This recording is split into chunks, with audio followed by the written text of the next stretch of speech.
Il y a 100 millions d'années, la Terre venait d'entrer dans le Crétacé supérieur, et l'Afrique du Nord abrite alors le plus gros prédateur africain connu, le plus grand de tous les théropodes, le Spinosaurus.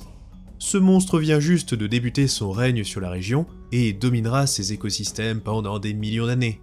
Son imposante stature couplée à sa magnifique voile firent de lui l'un des dinosaures les plus célèbres, probablement le troisième plus connu après le T-Rex et le Vélociraptor. Toutefois, malgré sa taille et son aura, il est loin d'être le seul spinosauridé, il y aurait même un jumeau en quelque sorte. Ainsi, tandis que Spinosaurus dominait l'Afrique, un autre de ses cousins partageant une taille et une puissance assez comparables dominait l'Amérique du Sud, l'Oxalaia. Contrairement à notre bon Spino, qui est connu depuis plus d'un siècle, l'Oxalaia ne fut décrit qu'en 2011.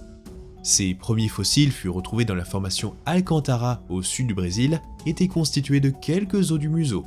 Donc pas grand chose, mais assez pour que les paléontologues identifient cette créature comme étant un spinosauridé. Ceci grâce à une mâchoire typique de cette famille.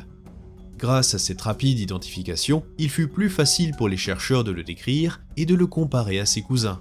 Ils ont conclu qu'il s'agissait bien d'une nouvelle espèce, Oxalaia quilombensis, ceci en hommage à la déité africaine Obatala.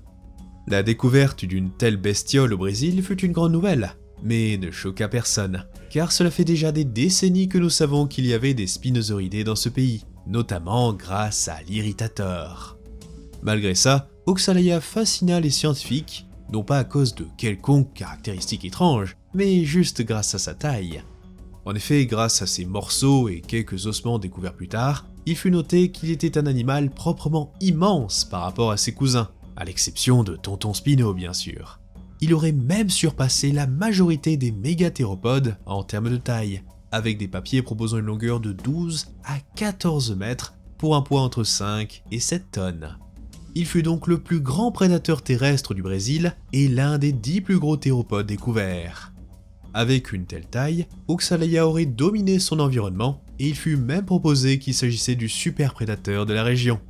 Ainsi, avec une certaine ressemblance entre Oxalaia et Spinosaurus, beaucoup de paléontologues se questionnent sur les liens de parenté et l'écologie de ces deux monstres. Ceci d'ailleurs amplifié par le fait qu'ils auraient tous deux existé à la même époque, amenant certains à penser qu'Oxalaia n'est pas un nouveau dinosaure, mais une nouvelle espèce du genre Spinosaurus. Leur ancêtre commun aurait réussi à atteindre l'Amérique du Sud par l'Afrique, ce qui n'est pas déconnant vu la proximité des deux continents à l'époque. Une autre hypothèse serait qu'Oxalaia, ou son ancêtre, était au Brésil avant la séparation de ces deux continents, il y a 140 millions d'années, créant ainsi deux genres par an. Et la dernière serait qu'Oxalaia n'est pas juste une autre espèce de Spinosaurus, ou un autre genre, mais un juvénile de Spinosaurus aegypticus.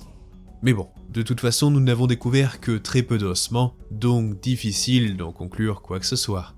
Pour le moment, Oxalaia est considéré comme un genre valide car il existe certaines caractéristiques laissant penser qu'il était assez différent du Spinosaurus.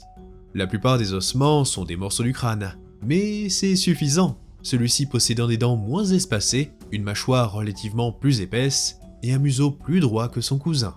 Retenez bien, ça sera important pour la suite. A contrario, ces deux animaux partagent aussi de nombreuses similitudes, ceci à tel point qu'il fut proposé qu'Oxalaia serait le genre frère de Spinosaurus, bien plus proche de ce dernier que de son compatriote l'Irritator. Après, comme toujours, ce serait vachement plus pratique si nous possédions un squelette entier, ou même juste quelques os. Car oui, manque de bol, tous ces restes furent stockés dans le plus grand muséum d'histoire naturelle d'Amérique du Sud, qui prit feu en 2018. Ce fut une véritable catastrophe pour le monde de la paléontologie, car plus de 92,5% de la collection fut détruite, dont tous les fossiles d'Oxalaia. Et malheureusement, aucun nouveau fossile ne fut découvert depuis cette tragédie. Pour ceux qui ont la ref, on peut vraiment dire que les spinosaures sont maudits. En plus de ses relations avec Spinosaurus, un autre mystère est la forme de son corps. Car même avant l'incendie, les paléontologues n'avaient pas grand-chose à part des morceaux du crâne. Du coup, la question qui tue, voile ou pas voile? Grâce à ces liens de parenté supposés avec le géant africain, la plupart des reconstitutions le représentent avec une voile. Et tout comme Spinosaurus, elle aurait pu être très utile, notamment pour la thermorégulation, les paranuptiales ou encore pour intimider ses adversaires. Mais à part la fameuse voile, les chercheurs semblent plutôt confiants sur son apparence, ceci car les spinosauridés en général étaient assez ressemblants les uns les autres, notamment en ce qui concerne leurs armes, avec de longs membres antérieurs robustes et puissants. Ainsi, on peut supposer qu'Oxolaya possédait ses mêmes bras équipés de 3 larges griffes, dont une absolument cauchemardesque, ressemblant à une sorte de crochet acéré. Pour compléter son arsenal, il semble que notre ami avait un immense crâne, ressemblant grossièrement à un crocodile d'ailleurs. Il a été estimé à 1,35 m de long, soit plus grand que la majorité des théropodes, et le tout garni de 40 longues dents coniques et pointues. Bref, c'est pas forcément l'animal le plus mignon qui soit. Toutefois, ceci est plutôt une bonne nouvelle pour les autres dinosaures de son écosystème. Ses traits plus adaptés pour la pêche que pour la chasse au gros gibier. Ses grandes griffes auraient aidé à perforer et trancher les poissons, souvent glissants, tandis que ses dents les retenaient grâce à leur structure conique. Couplé à cela, les dents étaient arrangées en rosette, créant une sorte de piège extrêmement efficace sur ce genre de proie. Une telle dentition est souvent observée chez les animaux piscivores, notamment le gavial du Gange, le crocodilien actuel, le plus spécialisé dans le domaine. Tout ça pour dire qu'Oxalaya était probablement un pêcheur hors pair. Même son environnement abonde dans ce sens, celui-ci rempli de très gros poissons, certains similaires à ceux trouvés chez Spinosaurus d'ailleurs, tels Atlanticopristis, Oncopristis, Mawsonia et Stephanodus. Mais ne vous fiez pas aux apparences, car ce dinosaure n'avait rien d'un paisible géant, et il était tout aussi létal que la plupart des grands théropodes, armés de ces gigantesques griffes. Et vous vous souvenez de ces mâchoires plus épaisses que Spinosaurus ? Eh bien, celle-ci aurait été plus puissante que son cousin et aurait causé de très gros dégâts, avec certains papiers suggérant une morsure à peu près 20 fois plus puissante que celle d'un loup. De plus, il pouvait y aller à cœur joie grâce à ses dents de remplacement, lui permettant de vite regagner une létalité maximale et aurait été très utile contre les animaux à la peau épaisse. Ainsi, il est fort probable qu'il n'était pas juste piscivore, mais plutôt un prédateur opportuniste, chassant tout un tas de dinosaures et de créatures aquatiques plus petites que lui. Soit un assez large panel au vu de sa taille. Bien que nous n'ayons pas de preuves pour Oxalaya, son cousin l'Irritator est connu pour chasser des ptérosaures de temps à autre, et un Baryonyx fut retrouvé avec des restes d'iguanodontidés et de poissons dans son estomac. Ainsi, même si notre Spino brésilien traînait la plupart du temps près des cours d'eau, il gardait quand même un œil sur les environs au cas où un dinosaure imprudent s'approcherait de trop près. Donc qui sait, peut-être était-il un peu plus dangereux que Spinosaurus. Toutefois, si vous y connaissez un peu en dinosaures, vous devez être au courant que l'alimentation des spinosauridés, et surtout du Spinosaurus, fait grandement débat. Personne ne sait vraiment quelle était leur affinité avec l'eau, certains proposant qu'Oxolaya et son grand cousin étaient véritablement semi-aquatiques, plongeant pour attraper leur proie, tandis que d'autres sont plus prudents, annonçant qu'ils n'auraient pas été si bons nageurs que cela, restant plutôt en surface et à proximité des berges. Les papiers les plus récents abondent vers la seconde hypothèse, mais les deux camps ont chacun de bons arguments. Bon, dans tous les cas, il est quasiment certain qu'Oxolaya devait chasser et rester la plupart du temps près des cours d'eau. Un indice qui ne trompe pas est que comparé à la majorité des théropodes, ses naseaux étaient placés très en arrière, une adaptation lui permettant de respirer même avec la tête à moitié immergée. Toutefois, malgré ces traits liés à un mode de vie aquatique, certains paléontologues affirment qu'il devait être aussi à l'aise sur la terre ferme. Et bien qu'il fût un peu court sur pattes, sa taille pouvait lui permettre de courir assez vite pour surprendre certaines proies terrestres, ceci renforcé par l'environnement dans lequel il évoluait.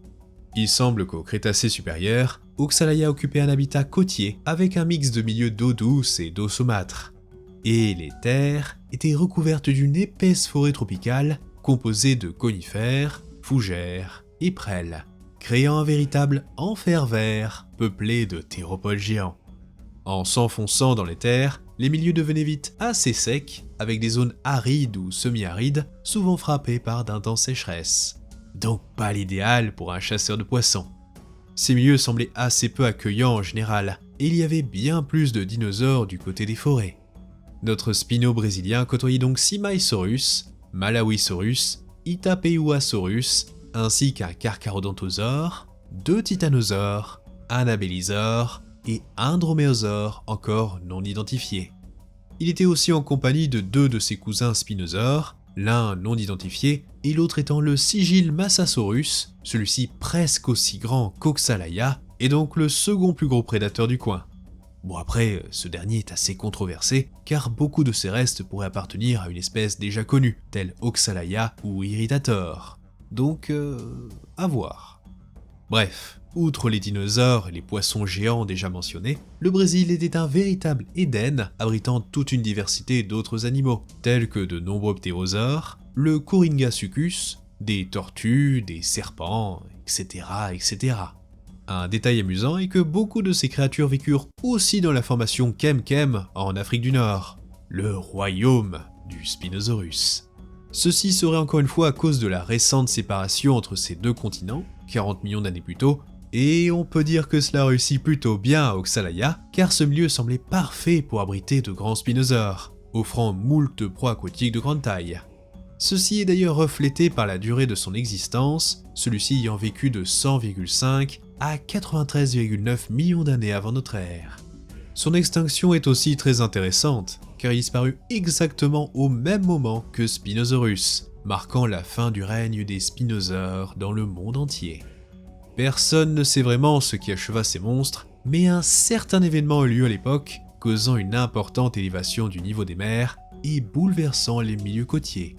Ainsi, notre Oxalaia aurait lentement décliné, devant rentrer en compétition avec d'autres prédateurs mieux adaptés pour chasser sur Terre, tels les abélisauridés.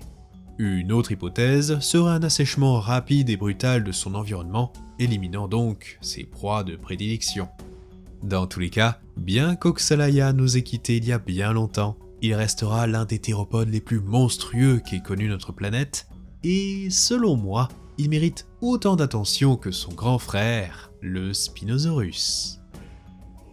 Merci de votre attention, et on se dit à la prochaine aux eaux perdues.